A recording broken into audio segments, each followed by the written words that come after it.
నమస్తే, నేను భాగ్యలక్ష్మిని. మీకోసం ఇయాల బొచ్చడి ముచ్చట్లు పట్టుకొచ్చినుల్లా అన్నట్టు అంత మంచిదే కదా. పారి మరి అర్ధగంట సేపు పురుసతుగా కూసోని ఖతర్నాక్ వార్తలు చెప్పుకుందాం. అంతకంటే ముందుగాల ఏంటి ఎరికే కదా నెత్తిగీతలు. పవనన్న రాకతోని ముర్షింది పిఠాపురం, జేజేలు కొట్టిర్రు జనం. బీర్లతోని దూపదీర్చుకుంటురు, రికార్డులు కొడుతున్నాయి అమ్మకాలు.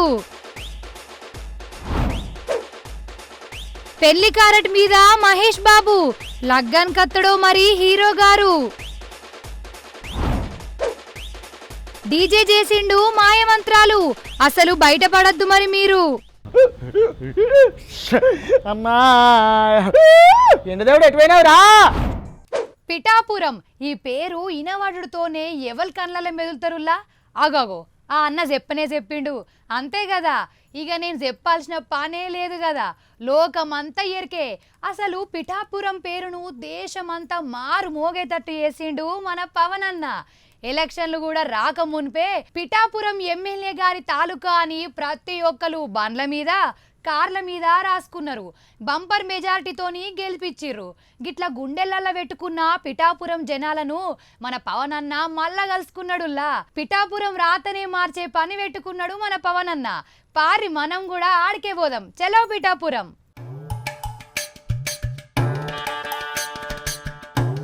అరేవ్వా అగో సూత్తురా మన పిఠాపురం ఎట్లా మురిసిపోతుందో డిప్యూటీ సీఎం రాకతోని. సొంత నియోజకవర్గంలా డెవలప్మెంట్ పనులు చేసేందుకు పవన్ అన్న వచ్చిండు. 100 పడకల దావక్కనకు ముగ్గు పోసిండు, రైతులకు పనిముట్లిచ్చిండు, టీటీడీ కళ్యాణ మండపానికి భూమి పూజ, కొత్త రోడ్లు, ఇంకా కొన్ని డెవలప్మెంట్ పనులకు శంకుస్థాపనలు చేసిండు.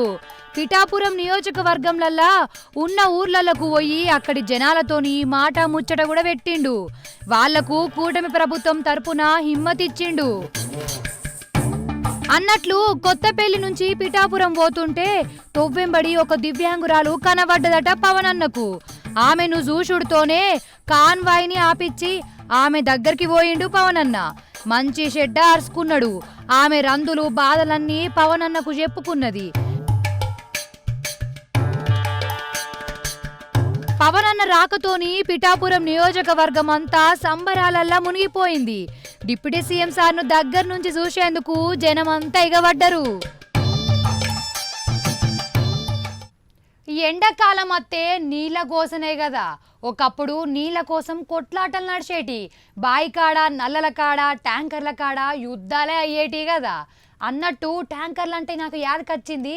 నేను మా ఆఫీస్కి వచ్చేటప్పుడు రోడ్ల మీద నీళ్ళ ట్యాంకర్లు ఓగ తిరుగుతున్నాయా. అప్పట్లో కరోనా కాలంలో కదా అంబులెన్సులు రికాం లేకుండా గిరగిర తిరిగినట్టు ఇప్పుడు నీళ్ళ ట్యాంకర్లు తిరుగుతూనే ఉన్నాయి. మరి ఎందుకు తిరుగుతున్నాయి, ఏమిటికి పోతున్నాయి, ఏది ఓ మాల్కి అరుచుకుందాం పారి మరి. ఆగో సూత్తుర్రా వాటర్ ట్యాంకర్లు ఇప్పుడు హైదరాబాద్ రోడ్ల మీదకి రారి మరి. నిమిషానుకోటి మీ కండ్ల ముంగడికి వెళ్ళిపోతాయి. ఎండాకాలం కదా, పట్నంలా నీళ్ల గోస షురు అయింది. మంచినీళ్ళే కాదు ఉప్పు నీళ్లకు కూడా కరువచ్చిందుల్లా. బోర్లు దోముకుందామన్నా నీళ్లు దొరుకుతలేవట కొన్ని జాగల్లల్లా. ఎందుకు దొరుకుతాయి, నేల కింద నీళ్ళన్నీ అడుక్కే వచ్చే, అందుకే ఈ గోసనట. గిట్లా కాదు గాని మా హైదరాబాద్ విలేకరి సుప్రియక్క ఈ ట్యాంకర్ల కత్తేందో పట్నం నీళ్ల గోసేందో గవన్నీ చెప్తది. సుప్రియక్క ఈ ట్యాంకర్ల సంగతేందో కట్టె కొట్టే తెచ్చే లెక్క 3 ముక్కలల్ల చెప్పక్క. భూగర్భ జలాలు అడుగంటిపోవడంతో కూడా ఆందోళన కలిగిస్తుంది. వచ్చే రోజులలో ట్యాంకర్లు బుక్ చేసుకున్న వారి సంఖ్య కూడా ఎక్కువగా పెరిగే అవకాశమే కనిపిస్తుంది. ఇక ఈ నెల 2 లక్షల ట్యాంకర్లను సరఫరా చేయగా ఎక్కడ చూసినా మనకు ట్యాంకర్లు అయితే క్యూ కడుతూనే ఉన్నాయి. ఇంకా దీని ప్రైజెస్ కూడా మనకు డొమెస్టిక్ అయితే 1000 రూపాయలలో, కమర్షియల్గా అయితే 1700 కూడా బుకింగ్స్ అయితే మొదలవుతున్నాయి అనే చెప్పాలి. ఇంకా హైదరాబాద్లో నీటి కష్టాలకి తప్పదన్న విధంగా అయితే ట్యాంకర్లకి ఎక్కువగా బుక్ చేసుకుంటూ ఉన్నారు, ఎక్కువగా ట్యాంకర్లకి ప్రాధాన్యత ఇస్తున్నారని చెప్పాలి. ఆగనట, అందుకే నేనేం చెప్తా అంటే నీళ్లను వేస్ట్ చెయ్యొద్దు. మీ కండ్ల ముందు నల్లకెళ్ళి నీళ్లు ఉత్తగా గారుతున్నా నాదేం పోతాంది, నాకేమైతుంది అనుకుంటా ముఖం తిప్పుకొని పోవద్దుల్లా. నల్లలు బందు పెట్టాలే, నీళ్లను జర పొదుపుగా వాడుకోవాలి. పైసల కాన్నే కాదు, నీళ్ల కాడ కూడా పిసినార్తనం చెయ్యాలి నన్ను అడిగితే. అట్లయితేనే జర నీళ్ల గోస కొంతల కొంతునన్న తప్పుతుంది, లేకుంటే రాను రాను ఇంకా అద్మాన్ అవుతుంది.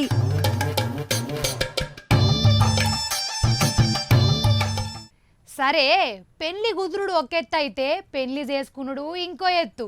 పెళ్లిని ధూమ్ధాంగా చేసుకోవాలి, నలుగురు మాట్లాడుకునేటట్టు చేసుకోవాలి అని అనుకుంటారు కొందరు. అందుకే అప్పులు చేసి లోన్లు పెట్టి లగ్గాలు చేసుకునేటోళ్ళు ఉంటారు. పెళ్లి కారటు కొనుక్కొచ్చే కాడికెళ్ళి అప్పగింతలు అయిపోయేదాకా పెళ్లి గురించే అందరూ మాట్లాడుకోవాలి అని అనుకుంటారు. పెళ్లి కారట్ అంటే యాదికొచ్చిందుల్లా, పెళ్లి చేసుకునుడు ఒక ఎత్తు అయితే కారట్లు కొట్టించుకునుడు ఇంకో ఎత్తు. ఆ కారటు ఎట్లెట్లా కొట్టియాలో, ఏ డిజైన్లో చేయించాలో, కారట్లు ఎవరెవరి పేర్లు పెట్టియాలో, ఇగో గిట్ల సవాలచ్చ దిమాగ్ ఖరాబ్ అయ్యే ఆలోచనలు ఉంటాయి. కానీ ఒక పిల్లగాడు పెళ్లి కారట్ను ఎట్లా కొట్టించిండో ఎరికేనా? ఆ కారట్ చూస్తే పరేషాన్ అవుతారు. మరి చూడుర్రి.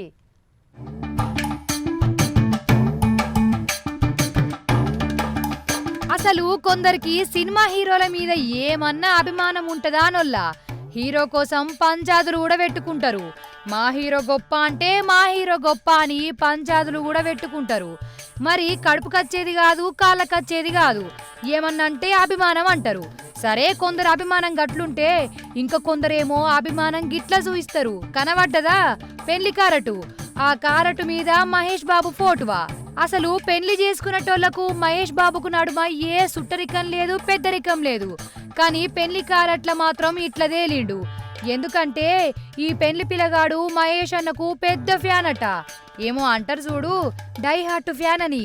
ఆ హట్టు ఫ్యానే. అయితే పెళ్లి చేసుకున్నాక మహేష్ బాబు దీవెనార్తులు తీసుకోవాలని మనసు గుంజిందట. మరి మహేష్ అన్న మనకు దొరుకుతాడా? రాజమొగిలి ఏ జంగల్ నుంచిండో ఏమో కొత్త సినిమా కోసం.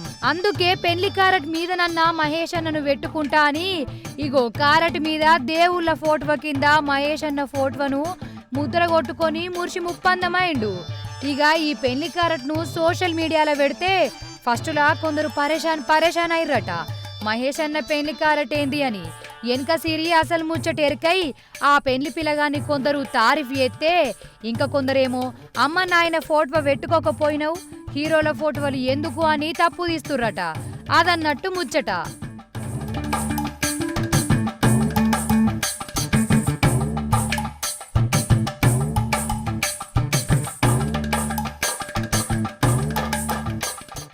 అబ్బబ్బా, ఏం ఎండలరా నాయన, శీతం సంపుతున్నది కదా. ఈ ఎండలకు జ్యూసులు షర్బతులు తాగుతారు. పుదీనా నీళ్లు తాగితే ఇంకా మంచిది.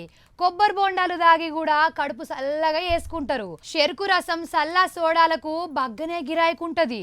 ఇగో నేను కూడా నిమ్మకాయ షర్బతు చేసుకొని కడుపుల ఆసర చేసుకొనే మీకు వార్తలు చెప్తున్నా.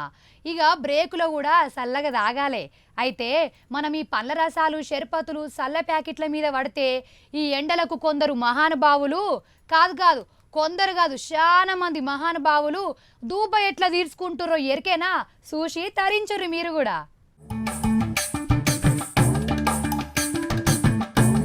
అగో చూసిన రానులా మొగల మీద నుంచి సూర్యుడు సురుకులు పెడుతుంటే మంట అనుకుంటా మందు దుకాణాల కాడ చల్లవాడుతుంటారట.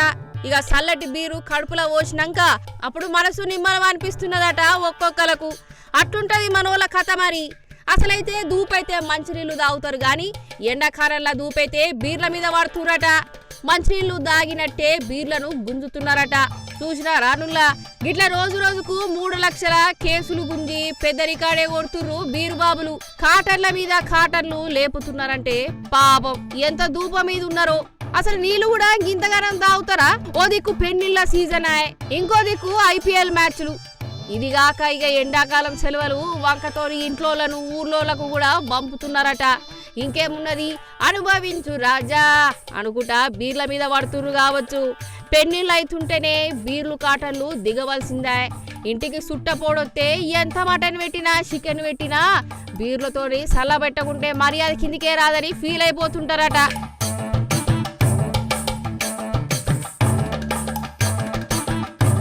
బయటికి పోయి 4 దోస్తులు కలిసిన జ్యూసులు కూల్ డ్రింకులు తాగితే ఏమత్తదిరా, బీరు కొడదంరా అనుకుంటా పోతుర్రట. బొత్త నింపుతుర్రట.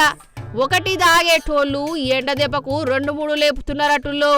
ఆఖరికి ఎర్రం తెచ్చేటోళ్ళు కూడా బీర్లకే ఎగబడుతున్నారట, జరంతా కడుపులో సల్లగా ఉంటదని. అందుకే ఈ 2 నెలల సంధి బీర్ల అమ్మకాలు రికార్డుల మీద రికార్డులు ఓడుతున్నదట. చూస్తుంటే గిన్నీస్ బుక్ రికార్డు కూడా కొట్టేటట్టున్నది. ఇక ఏప్రిల్ నెలల గిట్లనే ఉంటే వచ్చే నెల మే ఇంకా ఎండలు సంపుతాయి. ఇక మే నెలల దుకాన్లనే లూటీ చేస్తారు కావచ్చు బీర్ల కోసం. బీర్లు దొరకక ధర్నాలు కూడా చేసేటట్టున్నారని చెప్పుకుంటున్నారు.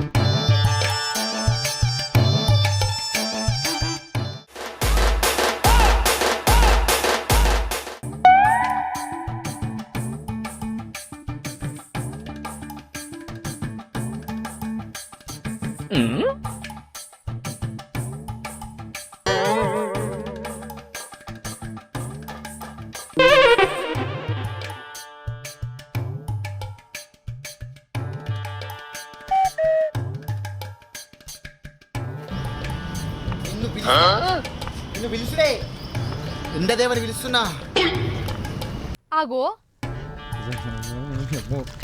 చేయాలి, ఎండ తగ్గాలి, ఎవరికి నద్దురో ముగ్గులు వేస్తా. నేను ఇలా మొత్తం ఎట్లా ఉంటా చూడు, మనది ఓడికి నేను ముచ్చట్లేదు. ఇక కుద్ర పూజలు చేస్తూ నేర్చుకొచ్చుకున్న రాత్రి నేను ఎటు ఒకది కేసేద్దాం నీ అవ్వ. ఓ పక్కింటి చంద్రవ్వ, నువ్వన్నేడున్నావు? మా ఇంటి ముందు గిసొంటి ఎత్తే చూడు ఎట్లా వేస్తా ఇప్పుడు దీన్ని. అవ్వ ఓం భీమ్ బుష్, ఓం భీమ్ బుష్.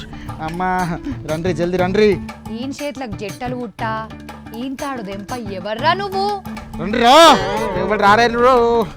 ఎవర్రా నువ్వు? సప్పుడు చెయ్యవు నా ఇంటి ముందు. ఓం బైత్ భగవాత్రే భాగోతరి కిర కిర కిరణై ఓం పట్ స్వాహ. ఎవర్రా నువ్వు? నా ఇంటి ముందు పూజలు ఎత్తుండు, ఈయన చేతులకు జట్టలు గుట్టా. ఎవరికినా ఓరి డీజేగా నువ్వా? నేనే.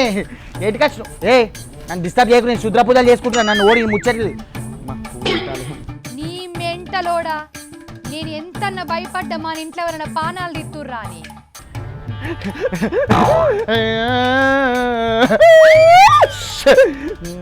ఎండలు తగ్గాలి, ఎండ దేవుడు పోవాలి. మాడలు ఒలుగుతున్నాయి, మాడలు వెచ్చిపోతున్నాయి. రోడ్ల పట్టు పోదామంటే ఎవడెత్తలేడు.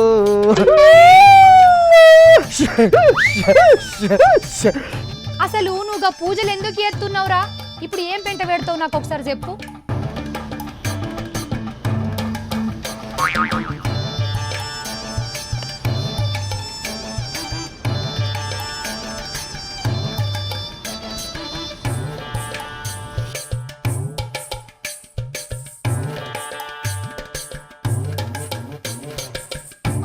ఓం ఐం క్రీం బూం భాస్ స్వాహ. ఎండ దేవుడా రా,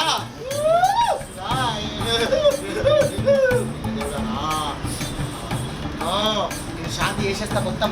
ఎవ్వరికి నా జరగరమనా ఎగ్గాబ్బ ఎవరన్నా యూత్ ఊకుంటారా? మన ఇంట్లోకి వెళ్ళి వెళ్ళగొడతారు. రా ఆవాహయామి. చెప్పండి రండి. ఎండదేవుడు ఏడున్నావు? మీదున్నావా? ఏం కదా నేను ఇలా మొత్తం చల్ల వేసేసి నీళ్ళతో ఇట్లా మొత్తం కొట్టుడే. నేను ఇలా మొత్తం ఓడికినే ముచ్చటలేదు. నువ్వేంది, ఆ నిమ్మకాయలేంది, ఆ పసుపులేందిరా?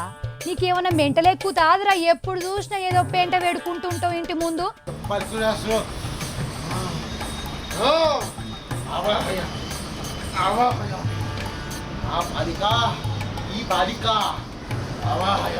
అసలు నువ్వుగా మంత్రాలు వేస్తేందుకు ఎవరు చెప్పిర్రు? దేనికి ఎత్తున్నావు? అసలు కథ ఏంది చెప్పు నాకు ఒక పారి.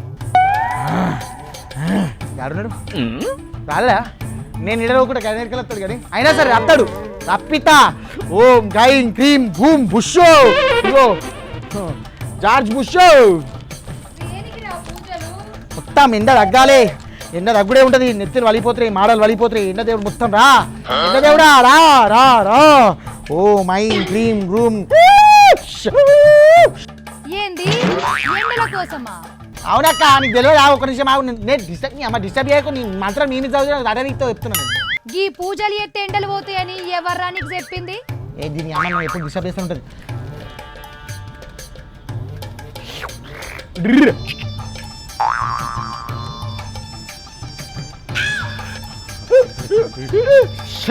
అమ్మా ఎండదేవుడు ఎటువైనావు రా, చూస్తున్నావా? వీళ్ళు ఎండ తగ్గిపోతుందట చెప్తున్నాడు. తగ్గుతుందా? ఆ, నీ ఒక్కోనికి ఎండలు కొడుతున్నాయి, మాకు కొడతలేవా మరి? మా అందరికి ఈగం పెడుతుంది. ఈ ముఖం చల్లకుండా ఆగో, నేను పూజలు చేసుకో ఎండ దేవుడు వస్తున్నాయి జర్ర సేపటి నీ ఏంగా మిస్సింగ్ అయిపోయింది. గిసోంటి ముచ్చట్లు నీకే చెప్తారా? ఈ అవ్వ పూజలు చేస్తారే పోతా నీకు తెలియదు, నెత్తిని వలిగిపోతున్నాయి. ఏదైనా మందిగా అనిపిస్తున్నారా? ఊళ్ళో అయితే ఒక్క పురుగు బయటకెళ్ళకి వచ్చిరు, అందుకనే పూజలు చేస్తానా. నువ్వు ఎట్లా మారుతావురా? ఏ ఊకో అక్క, నన్ను డిస్టర్బ్ చేయకు. Oh my dream.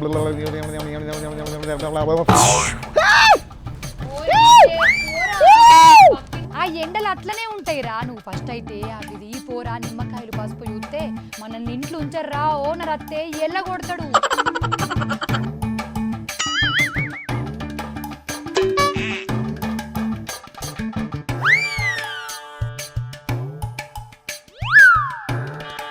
ఇవన్నీ స్టెప్పులు అనుకునేరు కాదు, ఈ మంత్రాలను చేసేది ఇవన్నీ. నన్ను ఓడి ఆపలేడు, నా కోడు అడ్డం రాడు. షర్బత్కి అయితే కదా ఎందుకు పెట్టుడు పక్కపడ పెడదామా? అది తిండి మళ్ళీ కాదు, ఈ పూజలు చేసిన నిమ్మకాయలు మా అక్కకి షర్బత్ పోషిస్తా. ఎన్నెలా కెట్టిపోయింది, నీ పని చూస్తలేదు.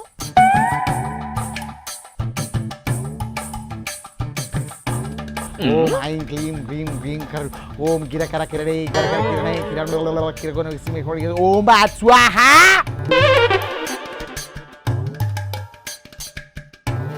ఇంట్లో పోయి డబ్బని ఇంట్లో పోయి కూలర్ పెట్టుకొని వండుకపో. ఓం పాట్ స్వాహ. నేను ఓడి మాట ఇనా, నేను మోనార్కుని అసలైనా.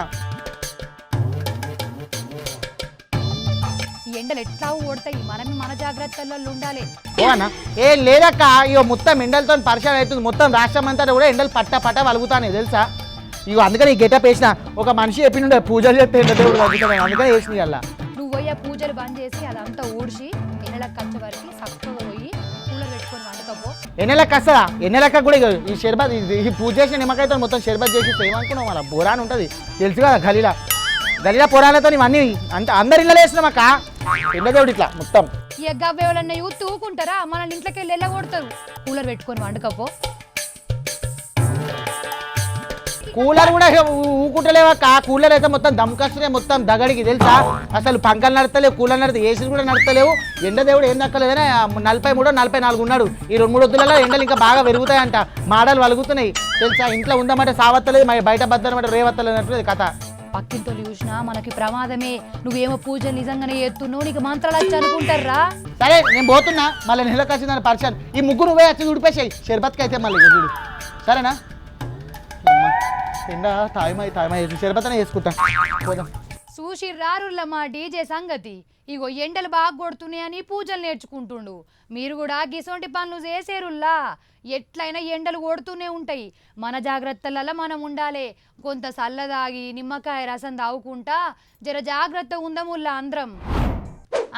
వార్తలు చూసిర్రు కదా, ఇంకా మీతోని ముచ్చట పెట్టబుద్ధి అవుతుంది కానీ అర్ధగంట మా ఇల్లునే ఓడిసిపోయే. మళ్ళొచ్చినప్పుడు ఇంకిన్ని మంచి వార్తలు పట్టుకత్తుల్లా. మరి నేను పొయ్యొద్దునా? ఉంటా మరి.